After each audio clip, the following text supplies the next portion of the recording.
Good afternoon. The Secretary General and the Prime Minister will start with opening remarks, and then we'll have time for a few questions. Secretary General. Prime Minister Ciucă, Nicolae, it's great to see you again. Welcome to the NATO headquarters. You know these headquarters, you know NATO very well, but it's always a pleasure to meet with you and to discuss and to address the security challenges we face together in our alliance. Romania is a highly valued ally, and I greatly appreciate the important contributions you make to our shared security at this pivotal time. You host one of NATO's new battle groups in the Black Sea region. You lead by example on defense spending, and Romania hosts a key site for NATO's ballistic missile defense. I also welcome your diplomatic leadership to strengthen NATO, including by hosting a meeting of NATO foreign ministers in Bucharest next month. Today, we addressed Russia's brutal war of aggression against Ukraine. President Putin is failing on the battlefield. He is responding with more indiscriminate attacks on Ukrainian cities, against civilians and against critical infrastructure, and with dangerous nuclear rhetoric. We are also seeing Russia accuse Ukraine of preparing to use a radiological dirty bomb. This is absurd. Allies reject this blatantly false accusation, and Russia must not use false pretexts to escalate the war further.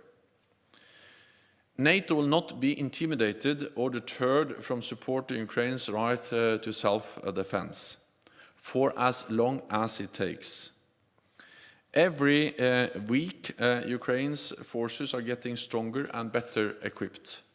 At the same time, we continue to strengthen our own defenses. We are reinforcing NATO's presence from the Black to the Baltic Sea. Fighter jets from Canada help to keep your skies safe, and thousands of French, Dutch, Belgian and US troops are in Romania to deter aggression. These deployments send a clear message. NATO is ready to defend Romania and all other allies. Today, we addressed the situation in the Black Sea region, which is of vital strategic importance to NATO. 3 allies are littoral states, as are our close partners Ukraine and Georgia. Russia's war has turned parts of the Black Sea into a war zone. Missiles fired by Russian warships in the Black Sea have hit Ukrainian towns. And for months, Russian forces blocked Ukrainian ports, causing the worst global food crisis in years. We urge Russia to renew the UN grain deal brokered by Turkey and ensure the continued supply of food to those who need it most. So, Prime Minister, thank you again for Romania's many contributions to NATO. I look forward to being in Bucharest in just a few weeks' time. So once again, welcome. It's a great honor to have you here, and please you have the floor. Thank you, Mr. Secretary General. I do appreciate our meeting today. I am very glad to be back in Brussels. Less than a year, we have discussions in the same format, and I do really very much appreciate the robust conversation we had on the issues very important for our alliance. We discussed the security threats and challenges in the Black Sea region, recognized as an area of strategic importance for the alliance by NATO's new strategic concept. Security in the region continues to be affected by Russia's illegal war of aggression against Ukraine.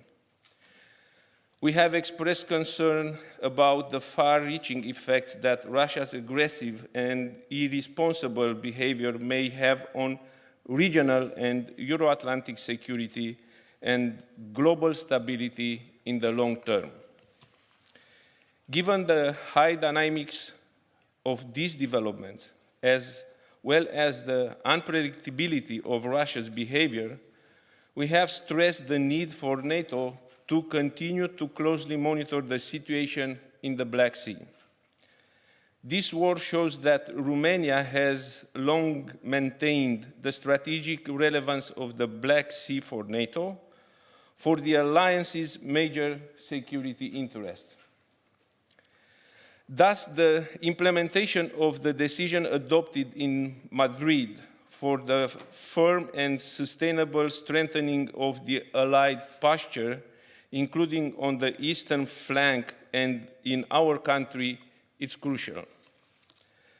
The creation of the French-led battle group, to which military contingents from the Netherlands and Belgium are also contributing, is a concrete expression of these decisions and concrete proof of the solidarity and unity that characterizes our alliance. I take advantage on this opportunity to thank to France, Netherlands, and Belgium for their involvement and solidarity, and of course to thank United States for their presence in Romania.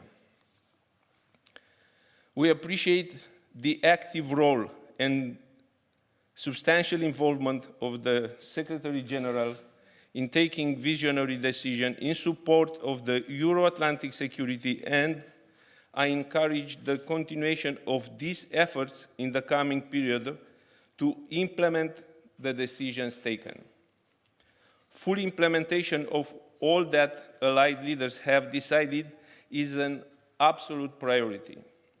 Strengthening the deterrence and defense posture of NATO as a whole in a unified and coherent manner is essential if the alliance is to respond promptly and effectively to all the threats it faces. We have underlined the importance of continued support and assistance to Ukraine. We also reiterated our support for Ukraine's Euro-Atlantic integration, which we had pledged at the 2008 Bucharest summit. I also stressed that the Republic of Moldova and Georgia, our most vulnerable partners as a result of Russia's war against Ukraine, need also our support. In this regard, I presented Romania's decision to contribute financially to the NATO voluntary funds dedicated to these countries with 1.3 million US dollars, 400,000 US dollars for Ukraine, 600,000 US dollars for the Republic of Moldova, and 300,000 US dollars for Georgia. All these contributions are a practical reflection of the special importance that Romania consistently attaches to NATO partnership policy. Romania remains fully committed to fulfilling all its obligations and will continue to be a responsible and active contributor to promoting Euro-Atlantic security and stability. Increasing the defense budget to 2.5% of GDP is a concrete step in this direction in the spirit of allied solidarity. I also mentioned the importance of the forthcoming NATO Foreign Affairs Ministerial meeting, which we will host in Bucharest at the end of November this year. The decision to host this event in Romania is a recognition of the active role, relevance, and appreciation that our country enjoys within NATO.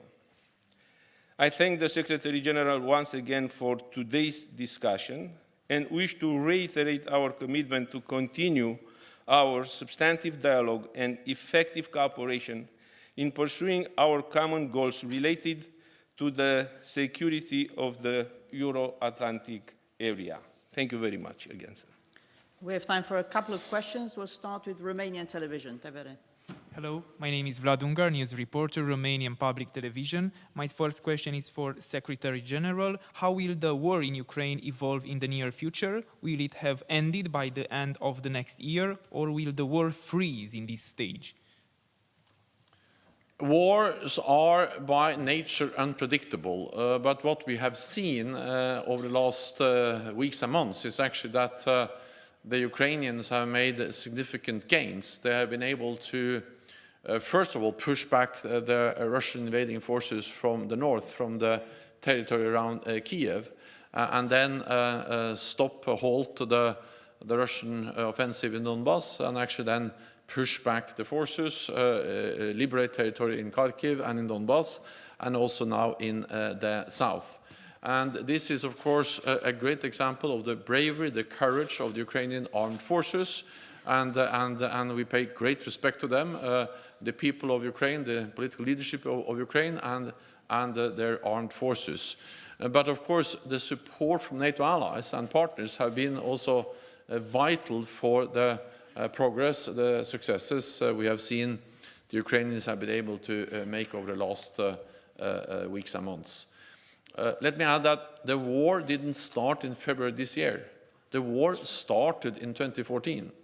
That was when President Putin illegally annexed Crimea and started to control eastern part of Donbass. What happened in February was a full-scale escalation, a full-scale war aggression by Russia against Ukraine. I will not speculate about how long the war will last.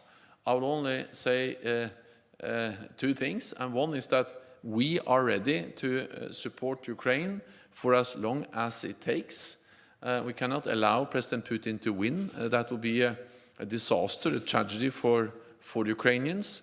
But it will also make us, NATO allies, more vulnerable, because then the lesson learned from Ukraine for President Putin is that he can achieve his goals by using military force. And that will be a lesson learned not only for him, but also for other authoritarian leaders around the world. The second message is that most wars ends at the negotiating table.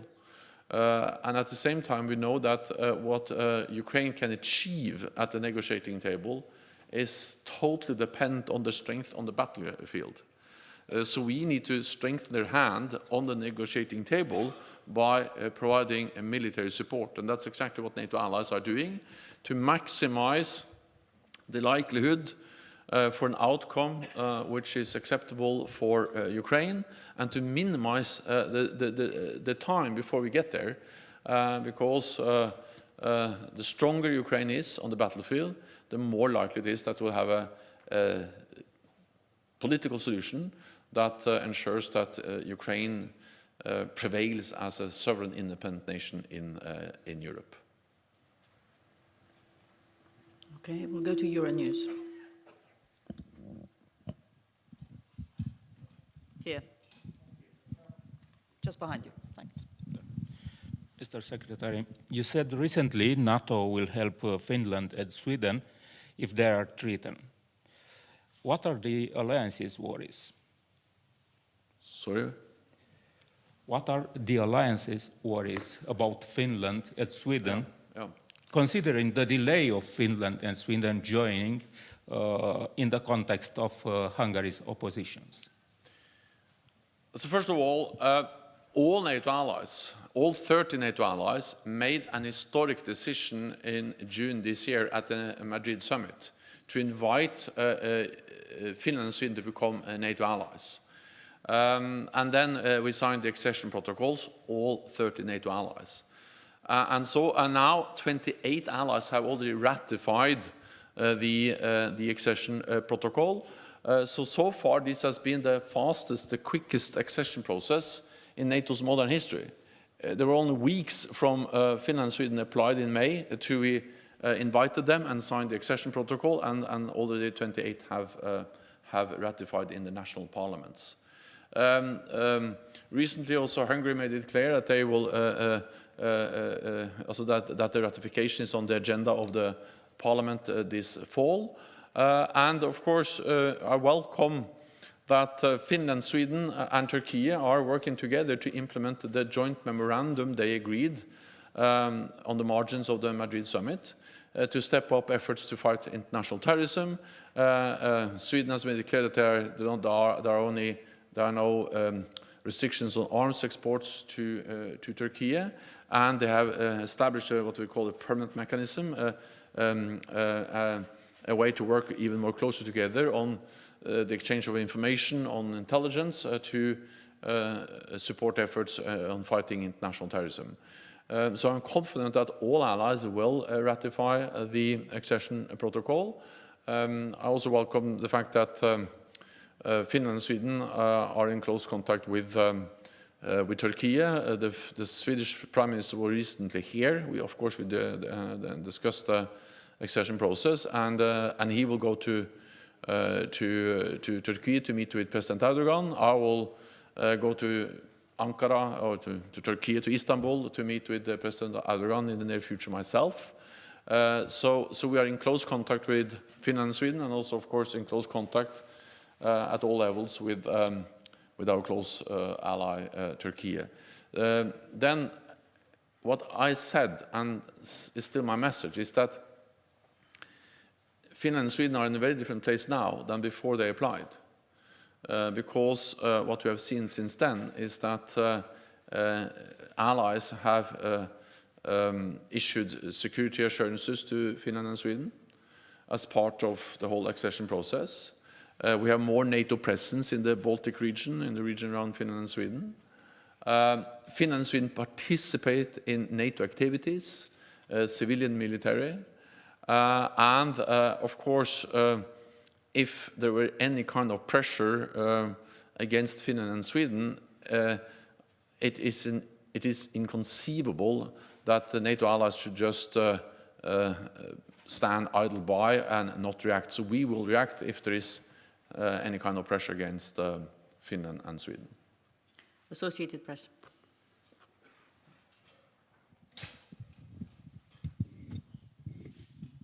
Thank you, Mr. Secretary General, Mr. Prime Minister. Mark from Associated Press. Mr. Secretary General, how has the Turkish government reacted to the new government in Sweden concerning their approach on reaching an understanding with Turkey concerning the accession to NATO? And Mr. Prime Minister, have you had any negotiations with Hungary, your neighbor, concerning the delay in the process of them approving Finland and Sweden? Have you taken part of any negotiations with your neighbor? Thank you. It is broad political support in Sweden for becoming a NATO ally. The decision by the Swedish Parliament was there was an overwhelming majority in support of the accession application, and both the previous and the current government is, of course, very committed to implementing the trilateral agreement that was made between Turkey, Finland and Sweden at the NATO summit. I welcome the very clear message from Prime Minister Ulf Kristersson and the new government to work hard on implementing the agreement and to ensure that there is ratification by all allies as soon as possible.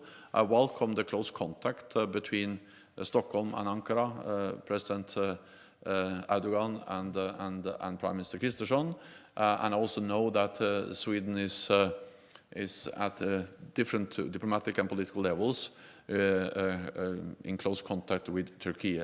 So this is of course strongly supported by me. I will go to Turkey myself in the near future, and we do this to ensure that as soon as possible 30 allies would have ratified the accession protocol, enabling Finland and Sweden to become full members of the alliance.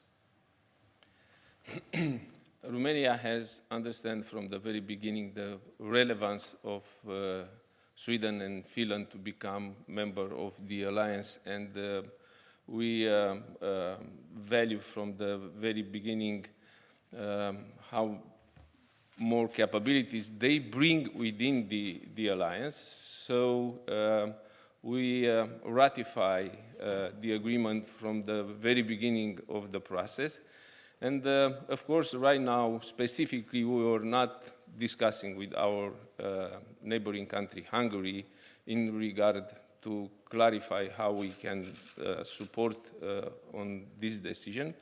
But we are always discussing with the Secretary General, with the NATO headquarters, and if necessary, we are open to be part of this process. So, answering your question, till now, we did not talk specifically on this issue. Thank you very much. This concludes this press conference. Thank you so much.